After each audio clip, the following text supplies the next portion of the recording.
সব রকম রাজনীতি দলেরাই কিন্তু দেখা করতে পারছে।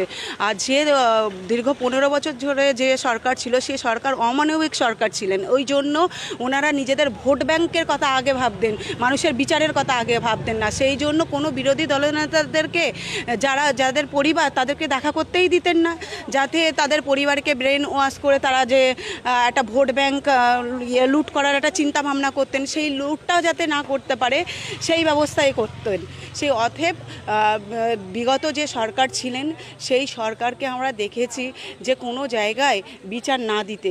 যদি আজকের কোনো জায়গায় বাংলার নারী নির্যাতনের যারা লড়াই করেছে এবং যে জঘন্যতম যারা অপরাধ করেছে, তারা যদি কোথাও না কোথাও গিয়ে একটা দৃষ্টান্তমূলক সাজা পেত, তাহলে মনে হয় এই বর্তমানে যিনি সরকার আছেন, এই সরকার আসাকালীনই এইরকম ঘটনা ঘটতো না। কারণ যারা দীর্ঘ 15 বছর ধরে যে পথে চলে এসছে টিএমসি সরকার, এখনও কিছু কিছু মানুষ আছে সেই পথ ধরেই চলছে, তাদের মধ্যে পরিবর্তন আসেনি। আমি চাইবো যে দ্রুত তাদের পরিবর্তন আসুক, এবং পরিবর্তন আসা মানে তাদের পক্ষেই ভালো।